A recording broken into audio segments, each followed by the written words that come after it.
Everyone, welcome again to my channel. तो आज हम एनसीईआरटी क्लास 4 के चैप्टर नंबर 9 को बदलते परिवार को पढ़ेंगे।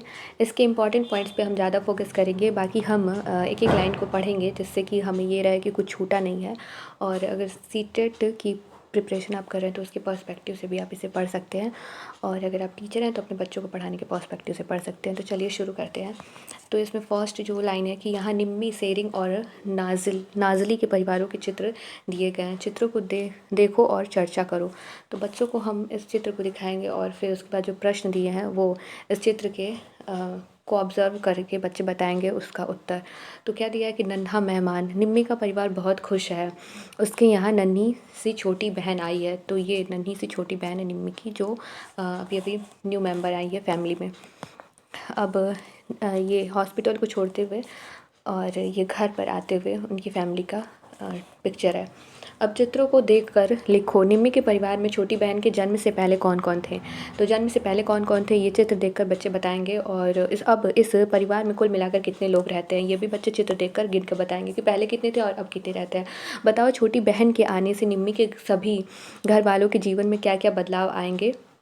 जैसे अब निम्मी अपना दिन कैसे बिताएगी, माँ अब क्या क्या नए काम करेगी, और पिताजी, दादी और चाचा के दिन भर के कामों में निम्मी की नई बहन के आने से बदलाव हो जाएंगे। क्या तुम बता सकते हो कैसे। अध्यापक के लिए कक्षा में अध्यापक के लिए यहाँ पे दिया है कि कक्षा में प्रत्येक बच्चे को अपने अनुभव बताने के अवसर दें। यानी कि ये पेडागॉजी का ये सेक्शन है कि हमें प्रत्येक बच्चों को अपने अनुभव साझा करने का अवसर देना चाहिए, सभी को बराबर का अवसर देना चाहिए। उसके बाद क्या है कि क्या तुम्हारे घर में या आस पड़ोस के किसी घर में बच्चे का जन्म हुआ है। घर में नन्हा बच्चा आने से कैसा लगता है, इससे परिवार में क्या क्या बदलाव आते हैं। तुम्हारे या किसी रिश्तेदार के घर में जो उस सबसे छोटा बच्चा है उसके बारे में कुछ बातें पता करो और लिखो। उसका जन्म कब हुआ था, वह लड़की है या लड़का, तुम्हारा उससे क्या रिश्ता है, उसका जन्म कहाँ हुआ, वह शक्ल में किससे मिलता या मिलती है, उसके बालों का रंग कैसा है, उसकी आंखों का रंग कैसा है, क्या उसके दांत हैं, उसे खाने में क्या देते हैं, और अभी उसकी लंबाई कितनी है। अध्यापक के लिए यहाँ पे है कि बच्चों को उनके जन्म प्रमाण पत्र व स्वास्थ्य कार्ड पढ़ने के लिए प्रेरित करें। तो हमें बच्चों को इन चीज़ों के बारे में भी बताते रहना चाहिए जिससे कि उनकी जानकारी अभी से रहेगी कि जन्म प्रमाण पत्र, स्वास्थ्य कार्ड, ये सब चीज़ें क्या होती हैं। तो इससे उन्हें आगे के लिए दिक्कत नहीं होगी। अब क्या है कि बच्चा दिन में कितनी देर सोता है, वह क्या क्या आवाज़ें निकालता है, वह किसके पास ज़्यादा रहता है। अपनी कॉपी में बच्चे का एक फ़ोटो चिपकाओ और चित्र बनाओ। तो बच्चों से पूछो कि उनके घर अगर कोई नन्हा मेहमान आया, कोई बच्चा है छोटा या बगल में है, तो उसको ऑब्ज़र्व करें कि वो कितना देर सोता है, कैसी आवाज़ें निकालता है छोटे पे, तो और वह किसके पास ज़्यादा रहता है। अपनी कॉपी में बच्चों का एक चित्र चिपकाओ। और अब उसके बाद क्या दिया है कि बदली हो गई।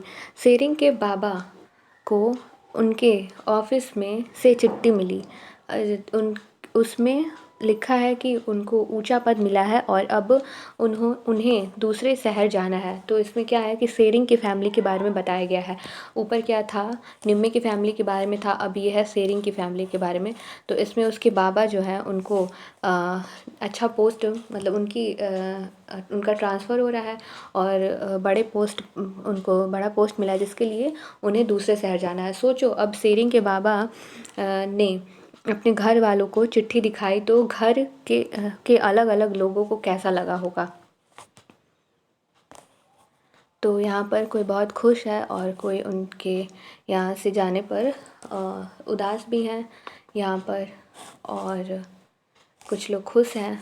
तो ऐसा कुछ माहौल है जिससे बच्चे देखकर ऑब्ज़र्व करेंगे। यहाँ पर देखो कि ये उनकी पैकिंग हो रही है और यहाँ वे जा रहे हैं। तो कुछ लोग यहीं पे रह जाते हैं और कुछ फैमिलीज़ उनकी अपनी छोटी सी फैमिली जो है, सेरिंग, उसकी मम्मी पापा, ये लोग चले जाते हैं, दादा दादी घर पर रह जाते हैं। तो ऐसा जैसे ये इसकी दादा हैं, आई थिंक ये दादी हैं, तो ये लोग घर पे रह जाते हैं। बाबा की बदली होने के कारण सेरिंग के परिवार में क्या बदलेगा। जैसे सेरिंग के परिवार में कौन कौन उसके पापा के नए घर में रहेंगे, सेरिंग अब किस स्कूल में जाएगा, क्या सेरिंग के दोस्त बदलेंगे, क्या तुम्हारे परिवार में भी किसी को काम के कारण नई जगह जाना पड़ा है, तुम्हें यह बदलाव कैसा लगा, चर्चा करो। क्या तुम्हारी कक्षा या स्कूल में भी दूसरी जगह से बच्चे आए हैं, यदि हाँ तो उनसे बातचीत करो। वे कहाँ से आए हैं, पहली जगह का स्कूल कैसा था, उन्हें यहाँ क्या क्या नया लगा, क्या उन्हें यह बदलाव अच्छा लगा। अब क्या है, शादी है। यहाँ पर देखो कि ऊपर हमने निम्मी की फैमिली में न्यू मेंबर आया था और सेरिंग है, उसके पापा की बदली हो रही है। अब यहाँ पे क्या है, शादी है। तो अब नाज़ली के यहाँ आज नाज़ली के यहाँ सब बहुत खुश हैं, उसके बड़े चचेरे भाई की शादी है। तो ये है नाज़ली, उसके यहाँ नई दुल्हन आई है, उसके चचेरे भाई की शादी है। तो ये कुछ ऐसा चित्र है शादी का और उसके बाद न्यू मेंबर के घर पे आने के बाद का। क्या है बताओ, क्या इस शादी के कारण नाज़ली के परिवार में कुछ बदलाव होंगे, क्या क्या बदलाव होंगे। जिस घर से नाज़ली की नई भाभी आई हैं, क्या उस परिवार में भी कुछ बदलाव हुए होंगे, क्या क्या। तुम भी अपनी माँ, चाचा या मामी से पता करो कि वे उनकी शादी से पहले कहाँ रहती थीं, तब उनके परिवार में कौन कौन थे, क्या तुम्हारे परिवार में भी किसी की नई नई शादी हुई है, किसकी।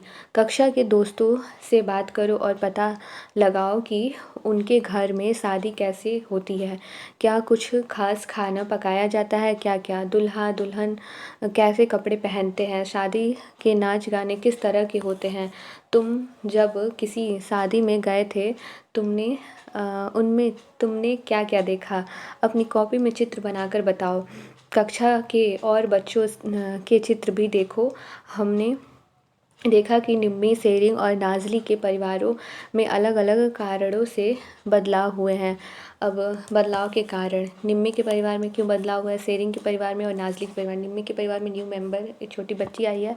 सेरिंग के परिवार में उसके पापा की बदली हुई है, तो उनका एक शहर से दूसरे शहर में जाना है। और नाज़ली के परिवार में नई दुल्हन आई है। अब क्या है कि क्या परिवारों में बदलाव कुछ और कारणों से भी हो सकते हैं, पता करो किन किन कारणों से। 3 बड़े लोगों से बात करो, एक तुम्हारे परिवार से, एक तुम्हारे दोस्त के परिवार से और एक अपने पड़ोसी के परिवार से। उनसे नीचे दिए गए प्रश्न को पूछो और तालिका में भरो। तुम्हारा परिवार, दोस्त का परिवार और पड़ोस का परिवार। आपका परिवार कितने सालों से यहाँ रह रहा है, यहाँ आने से पहले आपका परिवार कहाँ रहता था। आज आपके परिवार में कितने लोग हैं, आपके परिवार में 10 साल पहले कितने लोग थे। अध्यापक के लिए क्या है कि बदलाव ज़िंदगी का हिस्सा है। इन बदलावों का बच्चों पर गहरा असर हो सकता है, इसलिए यह आवश्यक है कि इस चर्चा को संवेदनशीलता से करें। जैसे कि अगर एक टीचर भी पढ़ाते हैं, तो उनका एक स्कूल से दूसरे जगह पर, एक जगह स्थान से दूसरे जगह पर ट्रांसफ़र होता है, तो बच्चे इमोशनली उनसे कनेक्ट हो जाते हैं।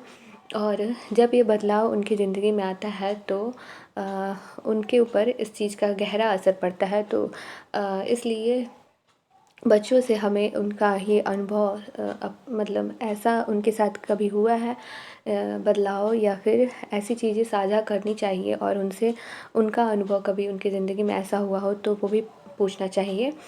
और ऐसी चीज़ें बच्चों को बताती रहनी चाहिए, जिससे कि वे आगे की अपने भविष्य के लिए इन चीज़ों को इमोशनली वे मैच्योर रहें और इन चीज़ों को वो सहन करने की शक्ति रखें।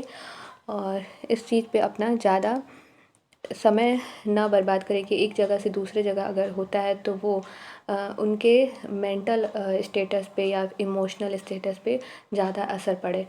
तो ये चीज़ें भी हमें बच्चों को बताती रहनी चाहिए। अब क्या है कि आपके परिवार में 10 सालों में जो बदलाव हुए उनके क्या कारण हैं?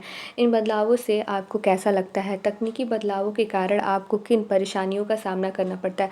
बदलाव अगर पॉज़िटिव वे में हो, मतलब कि पॉज़िटिव वे में हर चीज़ को लेना चाहिए, लेकिन जैसे अगर बदलाव कुछ अच्छा खुशियों वाला होता है, जैसे नया मेंबर आया कोई, तो उससे बदलाव होता है। लेकिन कभी बदलाव दुखी वाला भी होता है, जिसके वजह से गहरा असर पड़ता है बच्चों पर भी। जैसे एक जगह से दूसरे जगह पर अगर जैसे शेयरिंग का फैमिली एक जगह से दूसरी जगह बदली हो रही है उसके पापा की, तो यहाँ पे उसके जितने सारे दोस्त होंगे उससे बिछड़ने का भी तो उससे दुख होगा, लेकिन वहाँ पर जाने पर नए दोस्त बनेंगे। तो इस चीज़ को वो उसको भूलने में या फिर इस बदलाव को झेलने में उसे थोड़ा सा वक्त लगेगा। तो अभी से उसके अंदर वो मजबूती रहेगी इमोशनली और मेंटली, इस चीज़ के लिए वो प्रिपेयर रहेगा, तो आगे जाके उससे अपनी लाइफ में प्रॉब्लम नहीं होगी। तो ये चीज़ें बच्चों को हमें सिखाती रहनी चाहिए। मेरा परिवार कल, आज और कल, सभी के परिवार किसी न किसी कारण से बदलते रहते हैं। देखें तुम्हारा परिवार भी बदला है कि नहीं। जब तुम्हारे दादा दादी, नाना नानी या तुम्हारे जैसे छोटे थे, तब भी क्या तुम्हारा परिवार वैसा ही था जैसा आज है? याद है कक्षा 3 में तुमने सितम्मा के परिवार के पेड़ का चित्र देखा।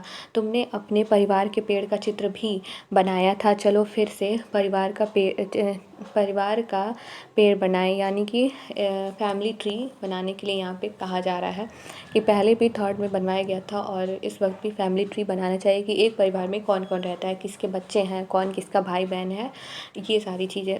अपने दादा दादी या नाना नानी से पता करो, जब वे तुम्हारी उम्र के थे तब उनके परिवार में कौन कौन थे। अपनी कॉपी में उनमें से किसी एक के बचपन के परिवार का पेड़ बनाओ। क्या इस परिवार के पेड़ में तुम या तुम्हारे भाई बहन, माँ पिताजी कहीं दिखाई दे रहे हैं? अब तुम अपने आज के परिवार का पेड़ अपनी कॉपी में बनाओ। इस पेड़ में अब तुम कहाँ हो? आज तुम्हारे परिवार में कौन कौन है? तुम्हारे दादा दादी या नाना नानी कहाँ हैं? बताओ, आज परिवार का पेड़ तुम्हारे दादा दादी, नाना नानी के बचपन के पेड़ से किस तरह से अलग है? स्कूल से वापसी, तुम कहाँ तक पढ़ाई करना चाहते हो? तुम्हारे मम्मी पापा ने कहाँ तक पढ़ाई की है? तुम्हारी दादी या नानी को कहाँ तक पढ़ाई करने का मौका मिला था? तुम्हारी दादी और नानी को की शादी किस उम्र में हुई थी? क्या तुमने किसी ऐसे कानून के बारे में सुना है जो लड़कियों और लड़कों को कम से कम किस उम्र में शादी हो के बारे में बात करता है? बहुत सी ऐसी लड़कियां हैं जिनकी शादी 18 की आयु से पहले कर दी जाती है। इनमें से बहुत सी लड़कियों को तो स्कूल भी छोड़ना पड़ता है। रंगारेड्डी ज़िले के सुशीला के समान ऐसी बहुत सी लड़कियों की सच्ची कहानियां हैं जिन्होंने फिर से स्कूल जाना शुरू कर दिया। सुशीला को आगे पढ़ने के लिए पंचायत की तरफ से भी मदद मिली। पंचायत का कहना था कि बच्चों के लिए खेलना और पढ़ना बहुत ज़रूरी है, उनकी बचपन में ही शादी नहीं करनी चाहिए। आंध्र प्रदेश में लोगों का एक समूह विशेष कैंप लगाता है। इस कैंप द्वारा कम उम्र की शादीशुदा लड़कियों को फिर से स्कूल भेजने में मदद की जाती है। जगम्मा और चिट्ठी कहती है कि हम पढ़ना चाहती हैं और अपने पैरों पर खड़ी होना चाहती हैं। जगम्मा और चिट्टी कहती हैं कि हम पढ़ना चाहते हैं और अपने पैरों पर खड़ा होना चाहते हैं। तो कहाँ पर है ये? आंध्र प्रदेश में लोगों का एक समूह विशेष कैंप लगाता है। इस कैंप द्वारा कम उम्र की शादीशुदा लड़कियों को फिर से पढ़ने का स्कूल भेजने में मदद करती है और शादीशुदा लड़कियों को फिर से स्कूल भेजने में मदद करती है, जिससे उन्हें फिर से पढ़ने का मौका मिलता है। पता करो और लिखो, क्या तुम्हारे आसपास कुछ ऐसे बच्चे हैं जिनका स्कूल छूट गया है? बात करके पता करो और कि क्या वे फिर से पढ़ना चाहते हैं, वे आजकल क्या कर रहे हैं, क्या पिछले दिनों तुम्हारे घर में किसी की शादी हुई है, किसकी? पता करो दूल्हा दुल्हन की उम्र क्या थी, उन्होंने किस तरह से के कपड़े पहने हुए थे दूल्हा दुल्हन ने, और भोजन में क्या क्या बनाया। इसमें अध्यापक के लिए दिया है कि बच्चों की पढ़ाई बीच में छूटने पर और बाल विवाह कानून जो यह बताता है कि लड़की की शादी की उम्र कम से कम 18 और लड़के के लिए 21 वर्ष है, इस पर यदि आवश्यक हो तो चर्चा करवाई जा सकती है। मतलब कि बच्चों से इस पर चर्चा करवाई जा सकती है, जिससे उन्हें पहले से ये जागरूकता रहेगी और लड़कियों को पढ़ाई के लिए प्रोत्साहित भी किया सकता है कि वे अगर पढ़ेंगी तभी उनकी समाज में स्थिति अच्छी रहेगी। तो इसके लिए उन्हें बताना चाहिए कि उनकी उम्र शादी की क्या है, ताकि इससे पहले उनकी शादी ना हो जाए और वे अपने हक़ के लिए ना लड़ सकें। और ये चीज़ें हमें अभी से बच्चों को बतानी चाहिए। तो बस यही था आज के इस चैप्टर में। अगर आपको अच्छा लगा हो तो वीडियो को लाइक कर सकते हैं और हमसे जुड़े रहने के लिए हमारे चैनल को आप सब्सक्राइब कर सकते हैं। Thank you.